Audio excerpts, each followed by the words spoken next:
네, 그런대로 힘차게 출발했던 우리 양 지수가 점차적으로 흘러내리고 있습니다. 월요일에 잠금 해제 이분과 함께 종목들 열어보도록 할게요. 알파경제 김종효 이사님 나와 계십니다. 이사님 어서 오세요. 네, 안녕하십니까. 네, 이사님과 종목 이야기 잠시 후에 더 자세하게 나눠보기로 하겠고요. 머니맵 먼저 살펴보고 오겠습니다.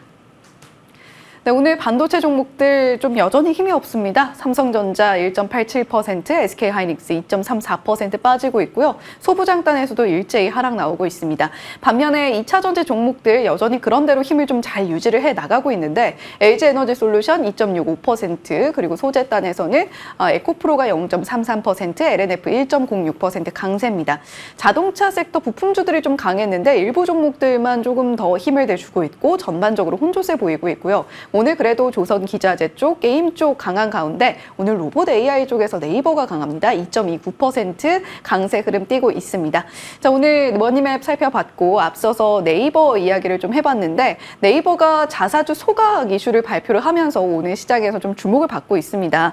김종효 이사님과 만나봤던 종목인데 6월 3일에 저희 공략주로 잠금 해제 종목으로 만나본 바가 있습니다. 자, 이사님 네이버 이 소식과 함께 우리가 조금 더 홀딩을 해야 될까요? 아니면 지금 뭐 좀 차익 실현을 해볼까요? 일단 금리가 좀 계속 낮아지고 있다는 관점에서 보면 일정 부분 추가적인 보유는 가능해 보입니다. 또 하나 이제 중요한 포인트는 이 시간을 통해서도 여러 번 강조드렸던 것처럼 사우디는 정말 네이버는 정말 사우디의 진심이거든요. 그래서 일본 쪽에서는 좀 그립이 약해지고 있는 건 맞지만 사우디라고 하는 중동의 맹주를 만약에 소버린 AI 혹은 B2B 쪽으로 끌어들일 수 있다면 지금 어찌 보면 충분히 사용되지 못하고 있는 네이버 클라우드나 하이퍼클로버 X의 경쟁력을 끌어올릴 수 있는 부분이 되는 거죠. 결국은 이 AI라고 하는 건 얼마나 로데이터를 많이 확보하느냐에 달려 있고 사우디도 최근에 미국과 관계가 묘해지면서 일단 미국 쪽의 AI가 당연히 더 좋은 건 알지만 이쪽 걸 쓰기보다는 좀 더 다른 쪽의 선택도 가져가려는 시도가 나타나고 있고요. 이미 네이버는 한 2년 전부터 사우디에 엄청난 공을 들이고 있었기 때문에 그런 모멘텀을 생각해 본다면 실적도 나쁘지 않을 뿐더러 추가적인 성장 모멘텀이 보일 때가 네이버의 공략 시점이니까 저는 지금도 나쁘지 않은 선택이라고 보고 있습니다. 예, 네이버 지금도 나쁘지 않은 선택이다라고 말씀을 해주셨고 한 종목만 더 들여다볼게요. 9월 20일 최근에 말씀을 해주셨던 종목입니다. JYP 엔터테인먼트가 이사님께서 언급을 해주신 이후에 최고가 기준 상승률 17.9% 기록을 하고 있습니다. 엔터주들 최근에 흐름이 안 좋다가 JYP 엔터테인먼트를 필두로 해서 조금씩 살아나는 분위기 감지가 되고 있다고 저희가 봐야 될까요? 네, 일단 그때도 말씀드렸던 건 3분기까지는 의미 있는 흐름이 없었어요. 실적도 안 좋았고요. 실적은 거의 어닝쇼크 수준이었고. 그런데 중요한 건 4분기 여러 가지 모멘텀들이 준비되고 있기 때문에 그와 관련돼서 회복 정도가 가능하다라는 거죠. 과거처럼 화려한 주가 복귀하기 어렵습니다. 그래서 이 JYP의 수장인 박진영 PD가 샀던 가격까지 회복할지도 잘 모르겠어요. 시간이 좀 오래 걸릴 것 같은데 어쨌든 중요한 것은 지금의 회복의 가장 중요한 포인트는 이 종목도 실적의 악화가 말씀드렸던 대로 이미 미래를 위한 투자였다라는 점. 그 투자의 성과는 적어도 내년 정도에는 일정 부분 돌아올 거라는 점. 그다음에 4분기에는 스트레이키즈와 트와이스의 활동이 조금 영역이 넓어질 가능성이 있다라는 점. 이런 것들이 반등의 이유니까 저는 반등은 조금 더 이어질 가능성이 높고 목표가로 제시드렸던 가격은 생각보다 시간이 걸릴 수 있으니까 목표가에 집착하시기보다는 현재의 상승 랠리가 어느 정도 거래를 수반하면서 가는지에 좀 더 포커스를 맞추시는 게 좋을 것 같고요. 여전히 저는 업종 내에서 하이브보단 JYP와 SM을 선호하고 있습니다. 예, 엔터주들 특히 빅4 보시는 분들 많으실 텐데 지금 이사님께서는 JYP 엔터테인먼트보다 더 주목을 하고 계시고 방송 출연 당시에 말씀해 주셨던 목표가는 좀 긴 호흡으로 바라봐야 한다. 중요한 것은 수급이 얼마나 따라붙느냐일 것이다 라는 포인트 짚어주셨습니다. 자, 위원님과 이사님과 오늘 본격적으로 열어볼 종목들 첫 번째 종목 먼저 살펴볼게요. 자, 오늘의 첫 번째 종목입니다. 바로 대한항공인데요. 이제 좀 갈 때도 되지 않았나 라는 생각이 듭니다. 모든 것이 개선 중이라는 제목이 붙어 있는데 첫 번째 키워드 바로 살펴보죠. 자, 대한항공의 첫 번째 키워드 바로 실적입니다. 대한항공 실적이 나쁘지 않은데 왜 이렇게 주가는 부진할까라는 생각을 저희가 꼬리에 꼬리를 물고 할 수밖에 없는 것 같아요. 네, 실적이 2019년도 이후로는 나빠진 적이 있나 싶을 정도로 계속 좋아지고 있습니다. 준비된 그림 보시면 물론 내년도에는 성장 속도가 좀 줄어들긴 하지만 여객도 빠른 속도로 올라오고 있고요. 그다음에 항공기 부품 같은 수주는 일정량이 계속 발생하고 있고 다만 이제 영업이익률은 22년 대비해서 떨어지긴 했죠. 그럼에도 불구하고 그렇게 낮은 영업이익률이라고 보기에는 어렵고 그다음에 화물 쪽도 꽤 견조하게 그러니까 코로나 때만큼은 아니지만 꽤 견조하게 유지되고 있는 상황이죠. 그래서 화물의 비중이 줄어든 것이 마진율 하락의 이유라고 봐야 되긴 하지만 어쨌든 화물만 할 수 없는 기업이니까 그다음에 그 코로나 같은 특수상이 앞으로 나타날 수는 없는 거니까 그렇게 본다면 실적은 좋았는데 할인 요소가 있었다라고 볼 수밖에 없는 상황인 거고 그 할인 요소는 다음에 우리가 살펴볼 아시아나와 관련된 상황이 아닌가 이렇게 봐야 될 것 같은데요. 근데 지금 뭐 나빠지는 게 없고 다 좋아지고 있다라고 말씀드린 건 유가 하락하죠. 원화 강세를 보이면서 원화 강세는 두 가지 효과가 있습니다. 벌어들이는 돈에 대해서는 부정적인 이슈가 있겠지만 일단 기본적으로 유가가 떨어지는 데 대한 원화 강세 효과가 추가적으로 플러스 알파가 더해지고요. 또 하나 더 중요한 것은 가지고 있는 게 달러 부채잖아요. 리스 부채. 예. 리스 부채가 달러가 약세로 나타나면서 미국 금리가 낮아지고 있는 것과 더불어서 달러 약세에 따른 이중 효과가 나타나고 있다는 거죠. 그러면 금융이익도 좋아지고 영업이익도 좋아질 수 있는 그런 구조에 놓여 있기 때문에 뭐 3분기 실적은 성숙이라서 당연히 좋겠지만 4분기에도 이익이 생각보다 굉장히 견조할 거라는 그런 기대를 할 수 있을 것 같습니다. 네, 실적 사실 뭐 대한항공 계속해서 좋은 모습 보여주고 있습니다. 특히 화물 쪽 실적이 좋은데 그럼에도 불구하고 이사님께서 좀 예고편을 주셨어요. 지금 뭐 아시아나와의 합병 이슈가 계속해서 주가에 좀 발목을 잡고 있습니다. 두 번째 키워드 바로 열어볼게요.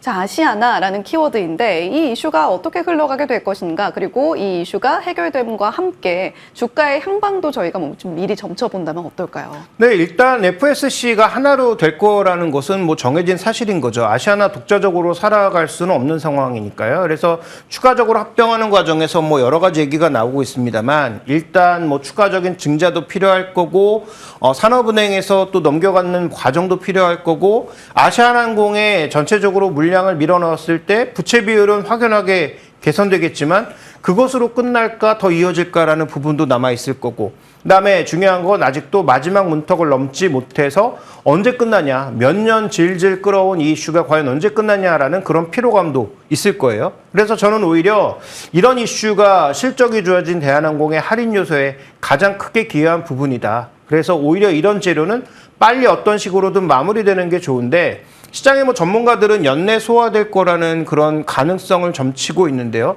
다만 이건 우리가 뭐 예상할 수 없는 부분이기도 하죠. 미국 대선도 또 결부되어 있고 여러 가지 그런 정치적 이슈들도 있다 보니까 이게 이제 올해 연내로 마감된다면 아까 말씀드렸던 실적 효과와 더불어서 또 긍정적 흐름을 낼 수 있을 텐데 다만 이것은 조금 더 지켜봐야 되는 이슈가 아닌가. 그래서 어떻게 보면 좋은 실적에도 불구하고 아시안 합병의 변동성이라는 할인 요소가 현재 주가의 발목을 잡고 있다. 이렇게 봐야 될 것 같습니다. 예, 이 이슈가 어떻게 흘러가는지 계속해서 연내에 계속 체크를 해보셔야 되겠고요. 자, 그렇다면 세 번째 키워드. 지금 뭐 그렇다면 주가가 언제쯤 재평가가 이루어질 수 있을 것인가 이 부분이 관전 포인트일 텐데요. 네, 현재 지금 주가 수준이 어디까지 내려와 있는지를 좀 볼 필요가 있는데요. 지금 뭐 PB 관점에서 봐도 그렇고 PE 관점에서 봐도 그렇고 전체적으로 지금 많이 주가가 하락해 있는 상황입니다. 그래서 PE 관점에서도 지금 뭐 5배 정도의 수준으로 굉장히 할인받고 있는 상황이고 그 다음에 PB 관점에서도 지금 한 0.56배, 뭐 0.5배 그 정도 내 수준까지 빠져 있거든요. 그러면 오늘 리포트에서 제시한 하나증권인가요? 그 리포트에서 제시한 목표 가격이 27,000원인데 공교롭게도 제가 보고 있는 가격과 좀 겹칩니다. 예. 그래서 저는 만약에 이 악재들을 좀 소화하는 과정으로 판단해 본다면 지금 이 대한항공의 전반적인 목표가는 PE 한 9배 정도 내외 수준. 그 다음에 PB 관점에서 봤을 때도 1배에 조금 못 미치는 정도의 수준까지 반등할 거라고 봐서 목표가는 뭐 오늘 리포트와 동일하게 27,000원으로 지시하도록 하겠고요. 다만 여기까지 가는 데서의 가장 핵심 변수는 아시아나항공과 인수와 관련된 불확실성을 언제 걷어내느냐에 달려있을 것으로 봅니다. 예, 불확실성은 분명 존재합니다. 하지만 실적이 탄탄하게 나와주고 있는 대한항공 목표가 27,000원 제시를 해주셨고요. 잠금 해제 두 번째 종목으로 빠르게 이어가 보도록 하겠습니다. 자, 이번 종목은 롯데케미칼입니다. 중국 부양책 효과는이라는 제목 붙어 있는데 첫 번째 키워드 역시 중국입니다. 중국과 함께 롯데케미칼 갈 수 있는가? 이 이슈 중요할 것 같은데요. 네, 일단 뭐 답부터 말씀드리면 불가능하다라는 거죠. 구조적으로 바뀌고 있습니다. 왜냐하면 중국이 로컬 비중을 점점 높이고 있고 우리나라에서 수입용은 점점 감소시키고 있는 상황이죠. 그러니까 롯데케미칼은 중국을 빼고 다른 지역을 넓히는 게 핵심이라고 봐야 되는데요. 자, 준비된 그림 보시면 한 2022년 정도까지는 전체적인 맥락을 같이 했다라고 봐야 되는데 2023년 4분기부터는 확연하게 다른 길로 가고 있습니다. 그래서 뭐 중국이 올라간다고 롯데케미칼이 올라갈 가능성 적다고 보셔야 되고요. 그럴 가능성도 점점 줄어들고 있다. 따라서 롯데케미칼은 자체적으로 구조조정하고 새로운 시장 개발하고 좀 더 첨단 소재로 빠르게 옮겨 타야 되는 그런 이슈가 더 중요해지고 있다. 이렇게 봐야 될 것 같습니다. 예, 중국과 함께 좀 기계적으로 연결해서 보던 과거는 좀 뒤로 하고 롯데케미칼의 이 구조적인 부분들을 들여다볼 필요가 있다라고 말씀해 주셨습니다. 두 번째 키워드 바로 열어볼게요. 실적 개선인데 실적은 좀 어떻게 나타나고 있나요? 네, 실적은 지금 개선될 만한 여지가 아직까지는 보이지 않고 있죠. 뭐 우리나라 대부분의 석유화학 업체들이 마찬가지지만 이 회사도 PE, PP 두 가지가 이제 핵심이라고 봐야 되는데 자, PE, PP를 합산한 전체적인 마진 스프레드는 여전히 바닥권에 머물고 있다. 라고 보셔야 됩니다. 그러면 여기서 이익을 내려면 비용을 대폭 줄이든지 아니면 다시 매출을 끌어올릴 수 있을 만한 모멘텀을 찾아야 되는데 두 가지 모두 쉽지 않은 국면이고요. 뭐 인도 시장 쪽에서 의미 있는 성과가 나거나 아니면 동남아나 다른 쪽에서 추가적인 수주가 대량으로 좀 이루어져야 될 텐데 아직 그 부분은 좀 나타나지 않고 있는 상황이고 그나마 유가가 좀 빠지면서 나프타 가격이 좀 안정을 찾을 수 있지 않을지 그 부분을 좀 살펴보실 필요가 있을 것 같습니다. 예, 마지막 키워드 바로 열어보겠습니다. 그렇다면 지금 밸류에이션은 어떤가? 이 부분 점검해 보면서 가격 전략까지 여쭤볼게요. 네, 여전히 저평가죠. 여전히 뭐 너무 싸다라고 보셔야 되는 상황인데 다만 이제 싸야 될 이유가 있는 거죠. 그래서 PB 관점에서는 0.2배까지 빠졌다가 최근에 좀 빠르게 올라오면서 10만 원권을 회복을 하고 있는 상황인데요. 다만 그렇다고 하더라도 추가적으로 계속 강세를 이어나가기 위해서는 강한 펌프업이 있어야 되는데 그 펌프업이 아직까지는 보이지 않고 있다는 거죠. 그래서 증권사들의 전망은 내년도 실적을 상향하고 있는데요. 과연 상향이 될까에 대해서는 아직 의심이 남아있는 구간이니까 저는 예전에 뭐 한 두 달 전인가 말씀드릴 때 0.3배를 봐서 11만 원을 지시했는데 그게 기술적인 저항선이기도 하거든요. 예. 그래서 그거보다 좀 더 올라갈 것을 생각해서 한 12만 원 정도로 목표가를 일단 좀 올려보도록 하는데 다만 그 가격까지 가기 위해서는 지난주와 같은 강한 거래량이 필요하다라는 점도 더불어서 말씀드리겠습니다. 네, 일단 거래가 실려야 되겠습니다만 저항선으로 여겨지던 11만 원보다 조금 상향한 12만 원 목표가로 제시해 주셨습니다. 지금까지 알파경제 김종효 이사님과 함께 월요일에 잠금 해제 열어봤습니다. 오늘 말씀 고맙습니다.